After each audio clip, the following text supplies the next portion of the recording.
Hello students and welcome to the lecture. So students, as we know that we are covering the general awareness and basically we are discussing the medieval history. Alright, so far we had completed several topics like we had started and completed our discussion over Islam origin, or you can say about origin of Islam. We had completed this topic. Alright. Secondly, we had also started a discussion over the Muslim invasions. Right?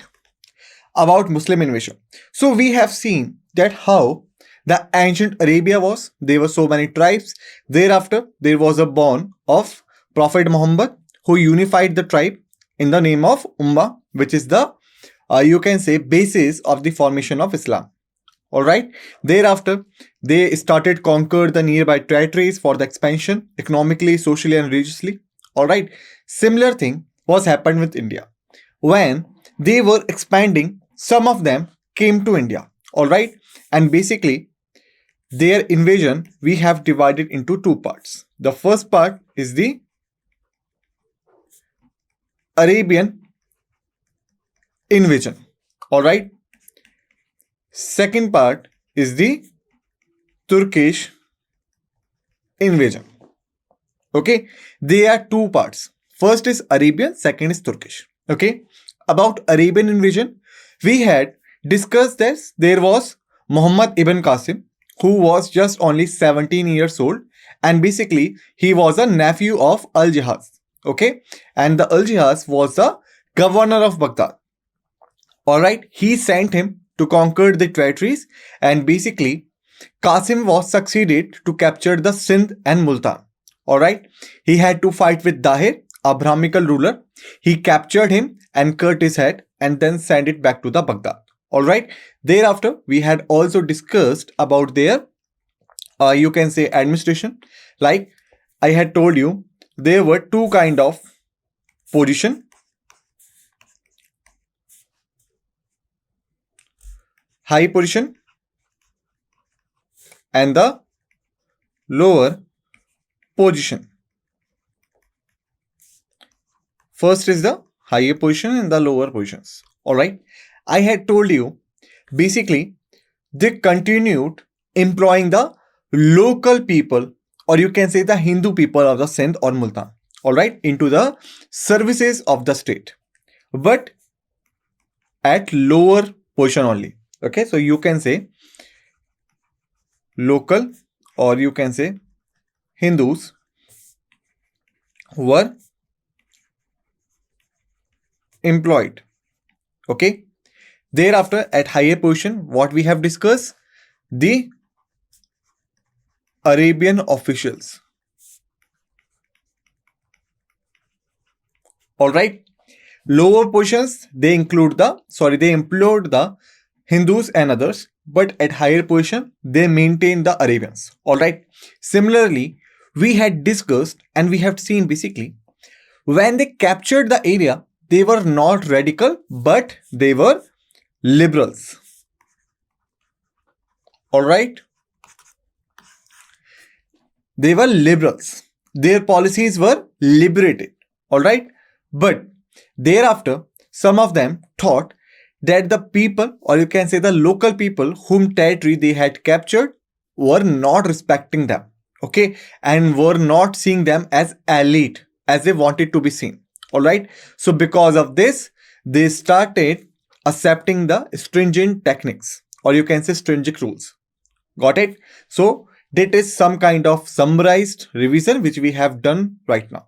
Okay. And I hope that you have revised the previous lecture well before you have come for this lecture. It is for your own benefit, as I have told you so many times. Okay. So now with this note, let's begin.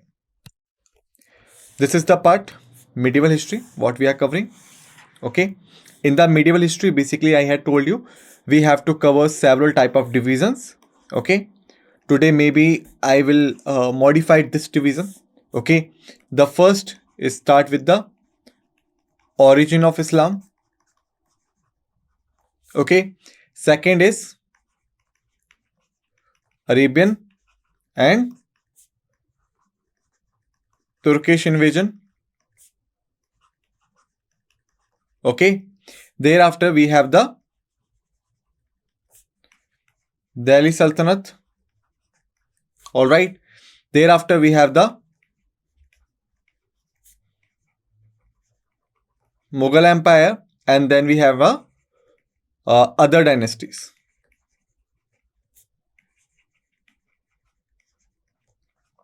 Okay. So these are the topics which are formed the medieval history of India. All right.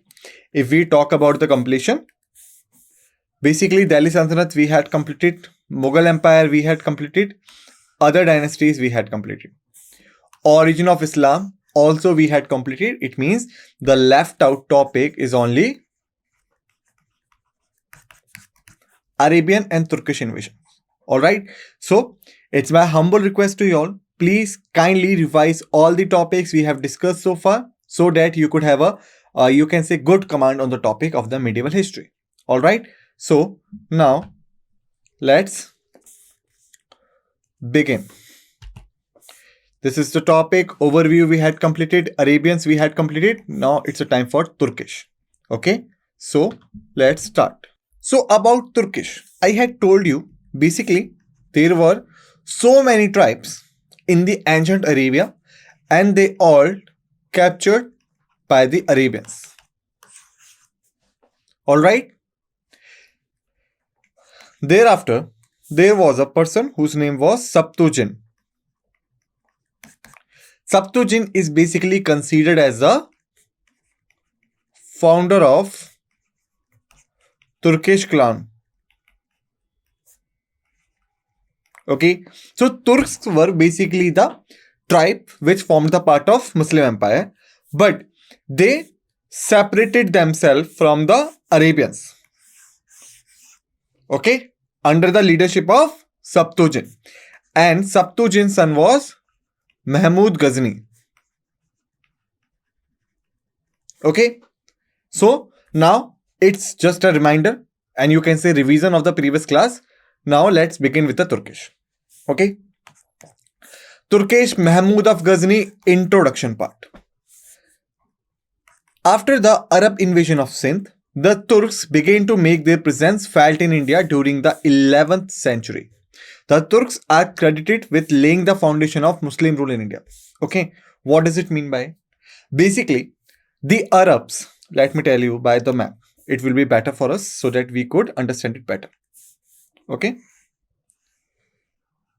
Suppose this is in India. Okay. So in the previous lecture also I had told you this is the Pakistan. Alright. This is the Afghanistan and this is the Bangladesh. Now this entire region is belong to the different countries, but in the you can say medieval and the ancient history, this was the part of Indian territory, even in the some parts of modern history also. All right. So basically, the Arabians were come from the western side. Okay. So when they launched the attack, they only captured the Sindh and Multan province. Okay. Sindh and Multan. They were only limited to the northwestern frontier part. They weren't able to come inside the India. All right. But when it's come to the Turks, so basically Turk were not limited to the Sindh and Multan. They had a further expedition too. All right. So basically when they attacked, they basically tried to infiltrate in India, even into the deeper parts. All right. And this ultimately leads to the establishment of Muslim rule in India. Arabians were only limited to the small section or the northwestern frontier. They were not liable to establish the Muslim rule in India.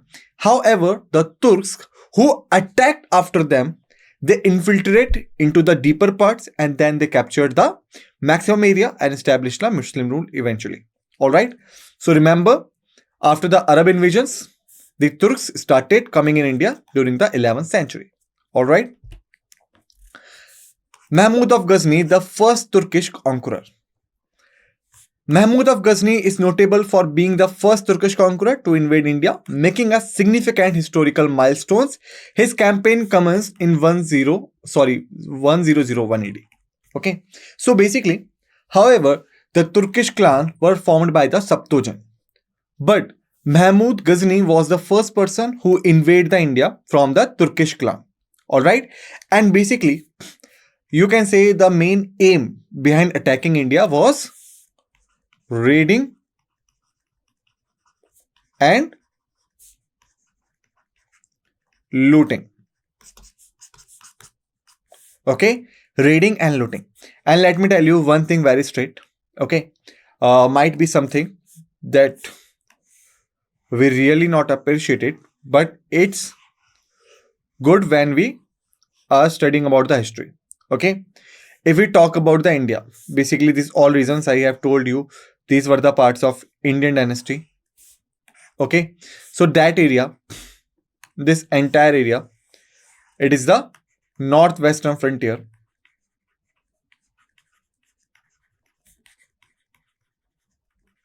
Okay, so if you go through every attack of India, maximum attacks were committed by northwestern frontier.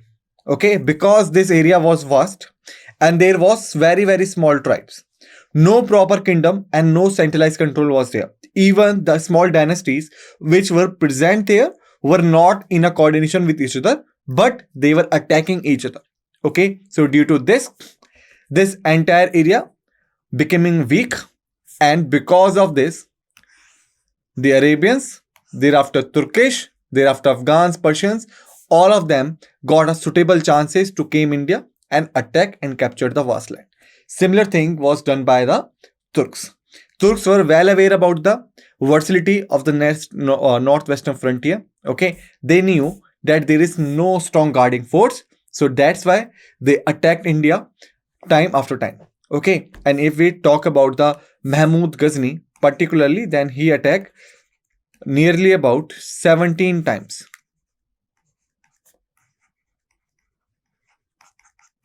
In India.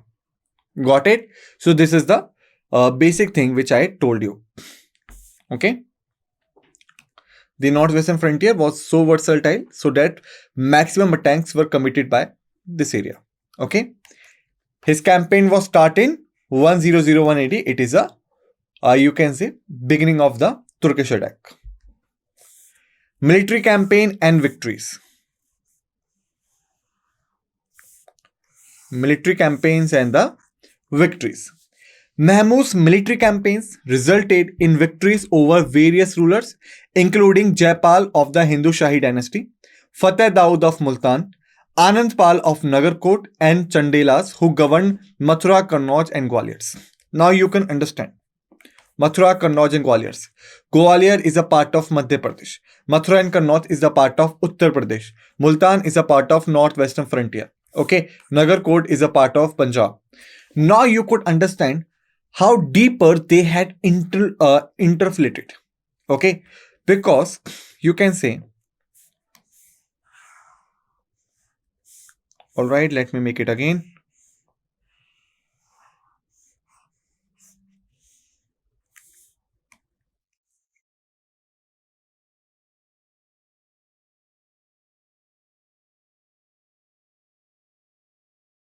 This is in India. Okay, so they not only attack on Nagarkot, they not only attack on you can say Multan area, but even in the Kannauj and the Gwalior part. Okay, so they are attacking from this area. They have interflated how much deeper. Okay, and thereafter they launched their attack on the multiple dynasties for the main aim of raiding and looting. Okay, and remember one thing I had told in the previous lecture also, that all of their attack was called off in one single name. What was that name? Tell me. I'm giving you only 5 seconds to tell me, and your time starts now. Just think and then write your answer on your notebook. Okay, so its time starts now. It's 1, it's 2, it's 3, it's 4, it's 5. Time's up. So basically, all of their attacks were launched in the name of jihad. Alright? That was a name called off by Ghazni. Okay? They launched their attack for basically raiding and looting, and their wars were called the jihad against the other territories which were not a part of Muslim Empire.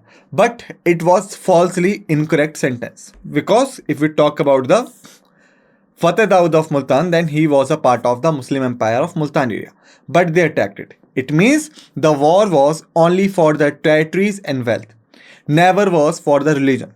Got it? So please keep this thing in your mind. Okay, so these were the dynasties: Jaipala, Shahi dynasty, Fateh Daud of Multan, Anandpal from Nagarkot, Chandelas from Mathura, Kannauj and Gwaliors. Okay, these triumphs enriched Mahmud's treasury substantially as he returned to Ghazni with immense wealth. Okay, so he not only attacked these areas but also launched the multiple lootings. Okay, he killed several people, got their wealth, accumulated it, and then went back to the you can say Ghazni. Okay, so this basically made him more and more powerful, because as much he attacked, as much wealth he got. Alright, now let's move forward. Thereafter, the Somnath temple invasion. Okay, in 1025 AD, Mahmud of Ghazni launched a significant invasion against the revered Somnath temple located on the Kathiawar coast. Raja Bhimadev, the ruler of Kathiawar, and his followers fled in the face of Mahmud's assault. Okay, so basically what happened? If we talk about the Kathiawar coast, okay, so you can say this is an Indian territory and this state is a part of Gujarat. Okay, map is just for giving you the location, do not go on the drawings. So the Kathiawar is basically located here. Okay, it is a Kathiawar coast.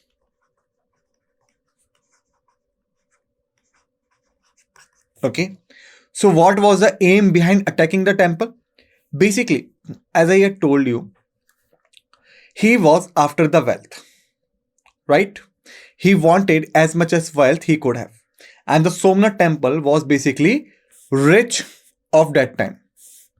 It was a rich temple. Okay, so Mahmud Ghazni was well aware about the wealth. He launched the attack. To stop him, basically, Raja Bhimadev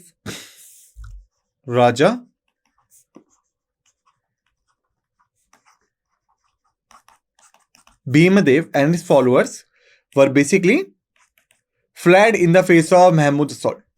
The assault was that much powerful that no one was able to stop them.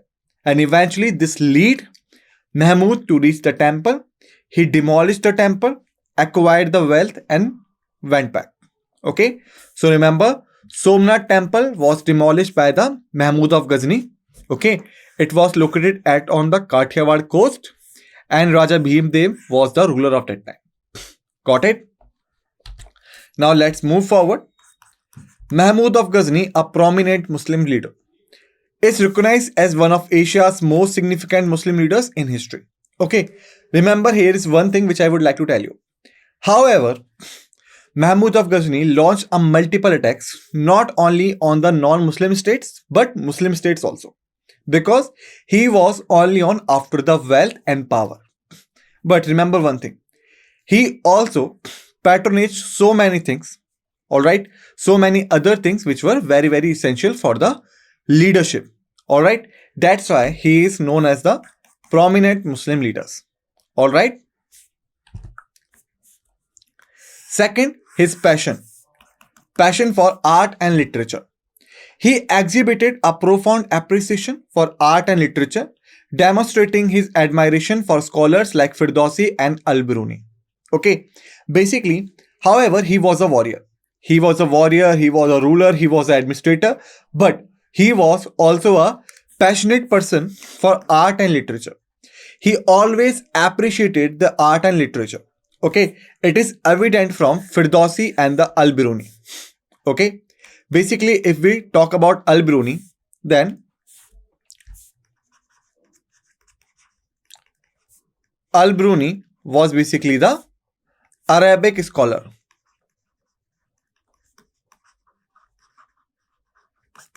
He was the Arabic scholar, and basically Mahmud got him after defeating a state. Ghazni attacked some state, defeated the state, and he took some scholars back. Al-Biruni was one amongst them. Okay, so when Al-Biruni reached the court of Mahmud, thereafter Mahmud appreciated him, okay, and promoted him for the scholaring works. Okay, and when he attacked the areas of Punjab and other, Al-Biruni got an opportunity to learn about Hindus and Indian culture and festivals. Okay, so Al-Biruni came to India because of the Mahmud Ghazni. When the Mahmud Ghazni attacked Punjab, Al-Biruni got a chance. Basically, to learn about Hindus and the Indian culture festival, he spent his time with Pandits. Okay, and he learned Sanskrit. Okay, and he discovered so many things. He mentioned about it, and the book is basically known as Kitab-ul-Hind.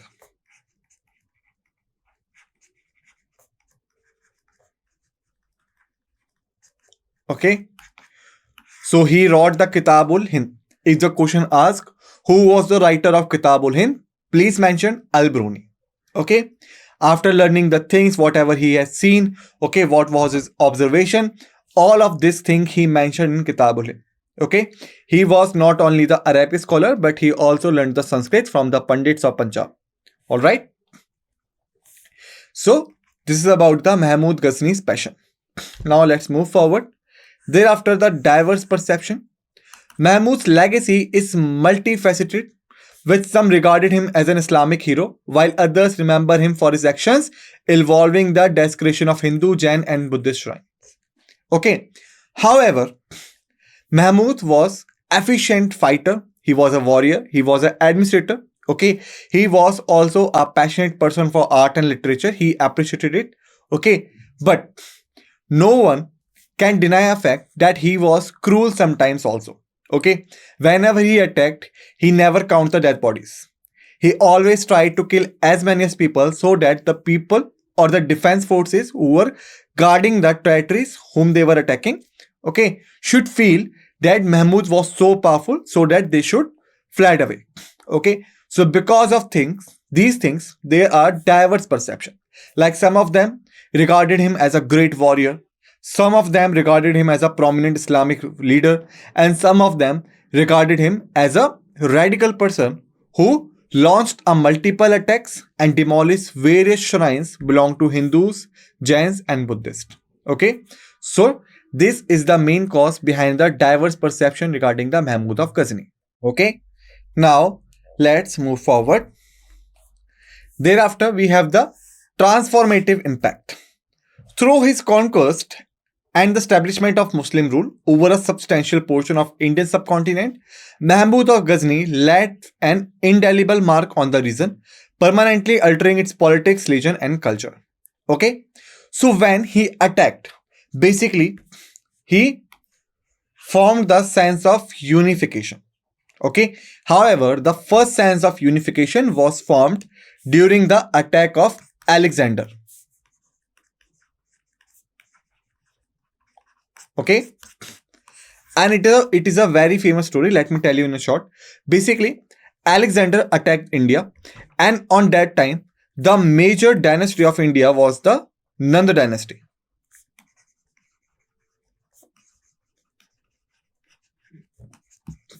and the ruler was Dhananand. Okay, he was the ruler of Magad. Okay, so when Alexander attacked India with 20,000 soldiers, basically he was capturing India rapidly. Okay, seeing this, there was a person whom name you have listened so many times. He was a Chanakya. Okay, or you can say Acharya Chanakya.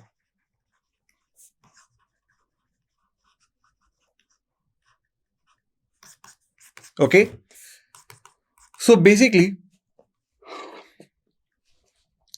during the Alexander attack, Acharya Chanakya visited the Nanda dynasty, okay, and requested the Dhananand to respond the Alexander, okay. But it is said that Dhananand took him very lightly and even insulted the Chanakya. Okay, Chanakya got very angry and then he vowed that one day he will replace the Dhananand. Okay, and Dhananand was the ruler of the most powerful Indian dynasty of that time. All right, and then we know that the Acharya Chanakya took and grew up the Chandragupta Maurya. Okay, taught him the teachings like the morality, like the warrior and all. And thereafter, we know that Chandragupta Maurya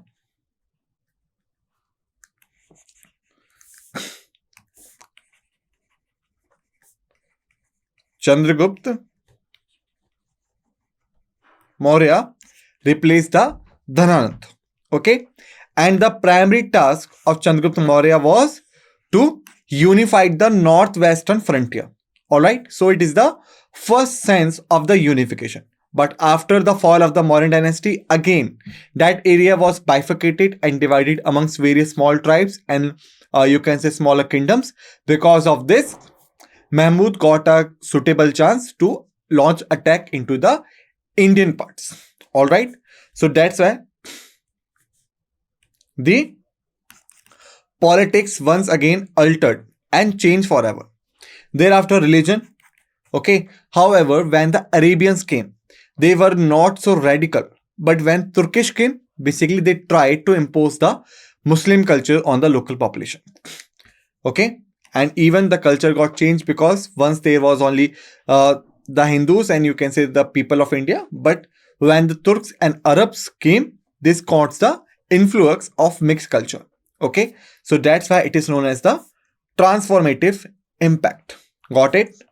Now let's move forward. Now Mahmud Ghori or Muhammad Ghori, Ghurid Empire. Okay, after Mahmud of Ghazni,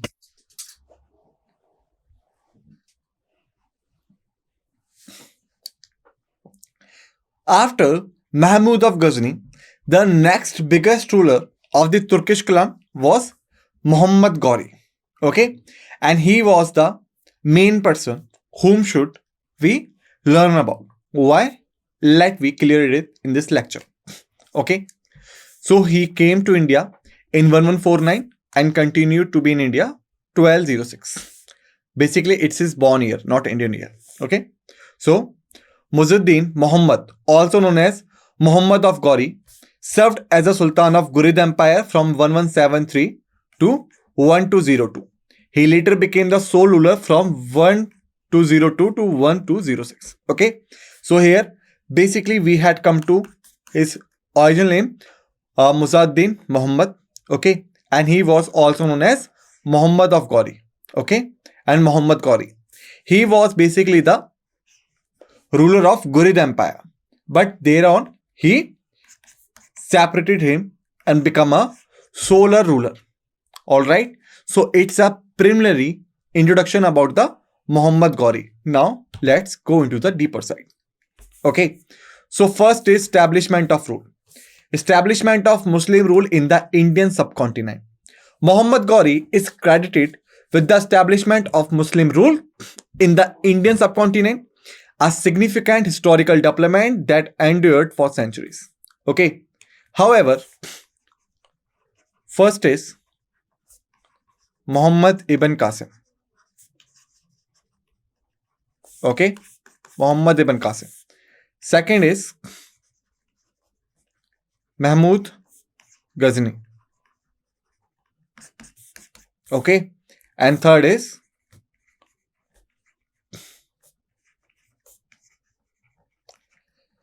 Muhammad Ghori. Okay. These three were the prominent Muslim invaders who came to India and attacked the Indian territories, captured a part of it. Okay. But they were not established Muslim rule.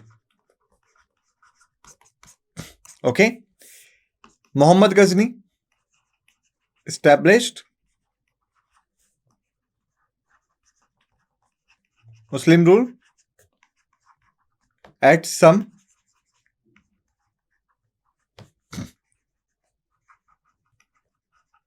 areas only. Okay. But thereafter we have the Muhammad Ghori. He basically established Muslim rule in India. So remember these things. Muhammad ibn Qasim was an Arabian invader, but he not established the Muslim rule at all. Muhammad Ghazni was the first Turkish invader. He established the Muslim rule, but only at some portions only.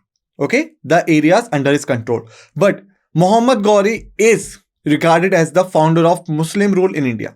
All right, how we will see this in this lecture going further. Okay, but remember, he was the founder of Muslim rule in India. Okay. Vast territorial control. During his reigns, Muhammad Ghori held sway over extensive territories, including modern-day Afghanistan, Bangladesh, Iran, Northern India, Pakistan, Tajikistan, and Turkmenistan.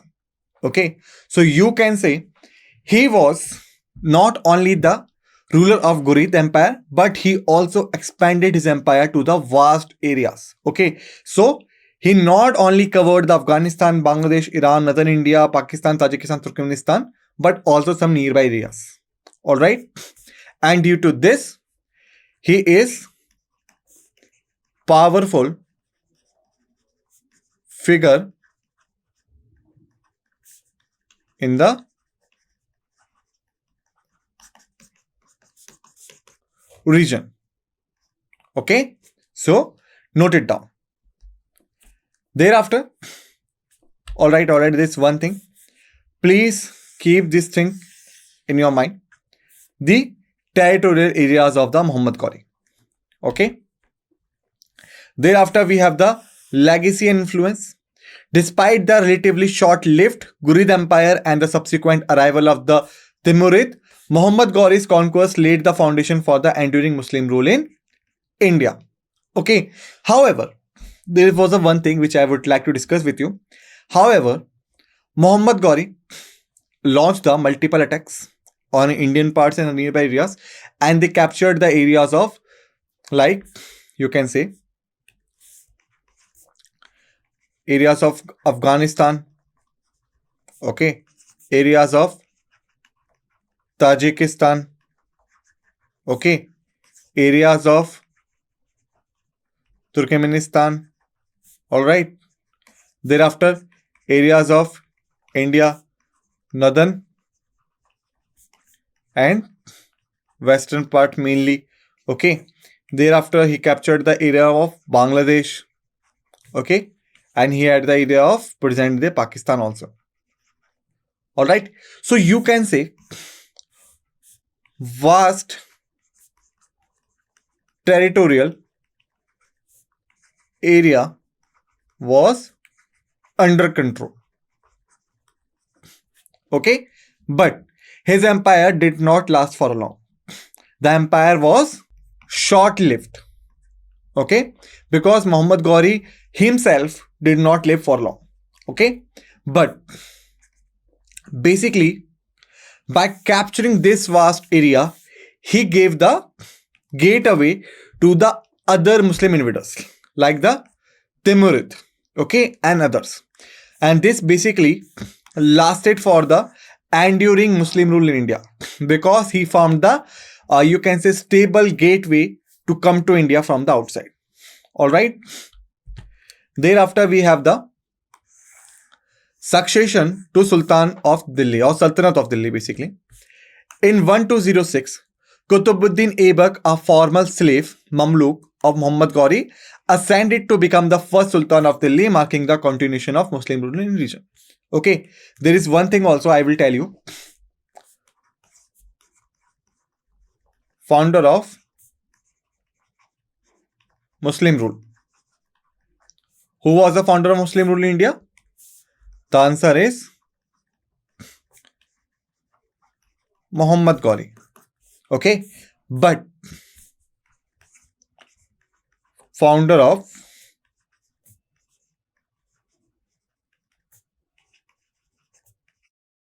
Delhi Sultanate, Muhammad Ghori is not the right answer. It was Qutbuddin Aibak. Okay, so keep this thing in your mind. Founder of Muslim rule was Muhammad Ghori, but founder of Delhi Sultanate was Qutbuddin Aibak, because Muhammad Ghori was the ruler of Ghurid Empire. Okay. After his death, his slave Qutbuddin Aibak was succeeded to throne. In the part of the Delhi Sultanate, I had told you that Qutbuddin Aibak was the founder of Delhi Sultanate and basically the Mamluk dynasty. It means the slave dynasty. Okay. And they were also known as Ilbari dynasty. Why? Belong to the Ilbari tribes. Okay. So remember, slave, Mamluk and Ilbari. This is the name of only one dynasty. Alright. And basically, after acquiring the throne, he basically continued the Muslim rule in the region. Alright. Thereafter, first battle of Tarin. It is a very, very important thing. Okay. In 1189 AD, Mahmud of Ghori launched an attack on the Bhatinda fortress, and subsequently he entered the kingdom ruled by the Prithviraj Chauhan. Okay. So you can say the western frontier before the attack of Muhammad Ghori was under the Chauhan dynasty and was under the Prithviraj Chauhan. Alright. So when he launched the attack on the Bhatinda. Bhatinda is basically the city of Punjab. Okay. So he entered the kingdom ruled by Prithviraj Chauhan. Okay. However, in the first battle of Tarin, which took place in 1191 AD near Thanewar, Prithviraj emerged victorious, leading to the recovery of Bhatinda. Okay. So you can say Muhammad Ghori, when he attacked the Punjab, he captured the Bhatinda. Okay. Prithviraj Chauhan was ruling that areas. So Muhammad Ghori was entered into his territory. But the main thrill is that both of them, Prithviraj Chauhan and the Muhammad Ghori, they want to capture the fertile area of Doab, or near the area of Ganga Jamuna and influence. Okay, Ganga influence you can say. So that's why Muhammad Ghori was the attacker that time and Prithviraj Chauhan was a defender that time. Okay, so there was the first battle of Tarin which was happened in the Thanewar. Okay, in the era of 1191. Ghori attacked Prithviraj Chauhan. Prithviraj Chauhan defeated him and Ghori had to run away. Alright, and this led to the recovery of Bhatinda. Got it? But thereafter, the second battle of Tarin. It was fought in 1192. Muhammad Ghori defeated a coalition of Rajput rulers led by Prithviraj Chauhan. Okay, this battle, Prithviraj Chauhan was well aware that the Muhammad Ghori was reassembled the vast army and launched a rigorous attack on the territory.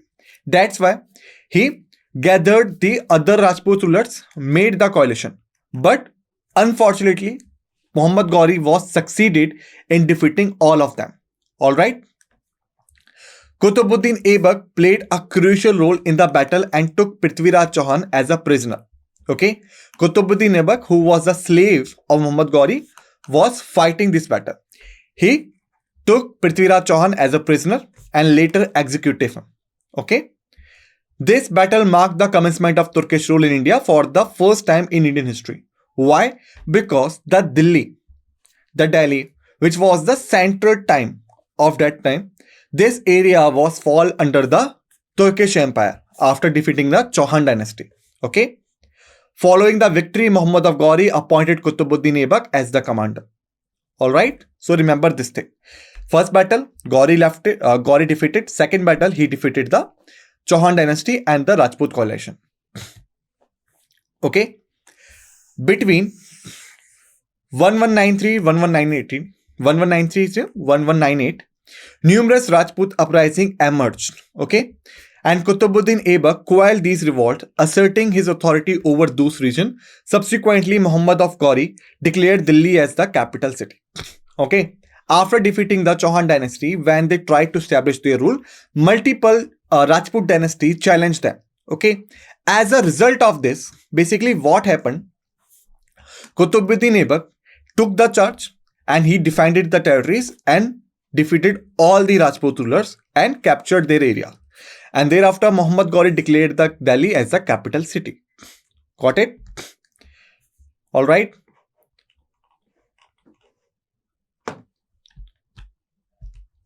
Thereafter, we have the Battle of Chandavar, which was fought in 1194 AD. Significant event unfolded as Muhammad of Gauri clashed with Jayachand of Kannauj, who belonged to the Gadwal dynasty, in the Battle of Chandavar. The pivotal battle took place in Chandavar, situated near modern-day Chandaval, close to the Yamuna river, near Agra. During this battle, Muhammad of Gauri emerged victorious, resulting in the defeat and demise of Jayachand, who was not only the Prithviraj's father-in-law, but also the ruler of that area. Okay.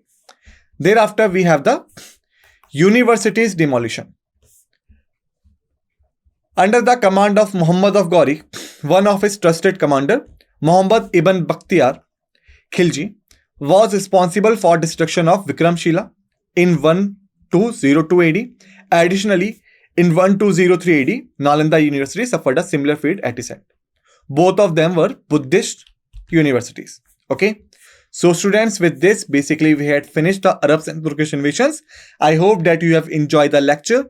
Keep this thing which I have told you right now in your mind, and please do your revision. And with this note, what we say? We say thank you.